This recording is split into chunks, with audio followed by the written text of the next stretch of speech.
told you, one of the largest corporate crashes in 2012 left 32 people dead on board the Costa Concordia, owned by one of the largest cruise line companies, Carnival Cruise Line. Hi, I'm Rochelle here, and today I'm going to tell you a little bit about what went on board the Costa Concordia. First off, I'm going to start out by telling you a few of the possibilities of what actually went on board that day. Second, I'm going to tell you about a few things that have been implemented ever since the crash that day. And lastly, a few things that have still to look forward to in the future.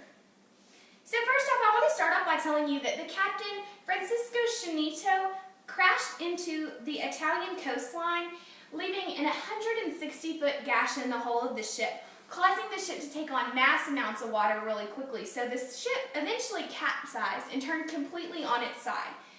This left everyone on the ship just kind of running, trying to get to the emergency life evacuation boats, and since it was on its side, actually half of the ship was inaccessible to those.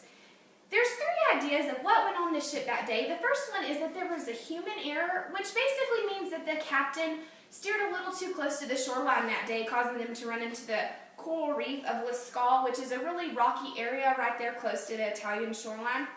Second is there may have been faulty maps. The captain claimed that the rocks that they ran into that day were actually not marked on his nautical maps.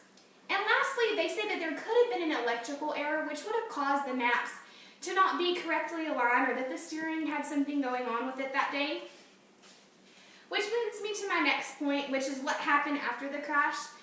They interviewed a lot of the passengers that day, and they said that the workers and the captain, actually a lot of the people that worked for the cruise line and the captain himself, got off the ship before some of the passengers.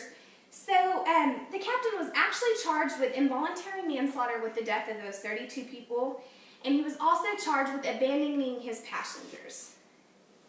There are said to have been 347 witnesses in court. This trial started in July of last year and is said to go on into the future of this year. Scinito actually asked for a plea bargain, just a lighter sentence, which leads me into my next point. Is actually this past year on September 16th of 2013, they actually had engineers and a bunch of people that actually got the Concordia back up right facing, and today, actually February the 27th of 2014, they actually let the captain go back onto the ship for the first time since the crash. And they're doing a lot of trying to figure out what went on that day. They're trying to look further into the investigation to actually go into the courtroom and see what the verdicts are going to be. This leads me to tell you about two laws that have been implemented by the European Cruise Council and the Cruise Lines International Association. According to Elena Robbins from CNN, the common elements of musters in emergency is a 12-step process that's now told to the passengers aboard cruise ships, which they feel that these 12 steps, they're just safety precautions and measures that they want to tell the passengers about. They believe that if this would have been implemented before this cruise, that it actually could have saved lives, and hopefully that it will be able to save lives if something like this happens in the future. The second one is the nationality of passengers policy, which is basically a policy between the passengers on the cruise ship and the people that work on the cruise ship.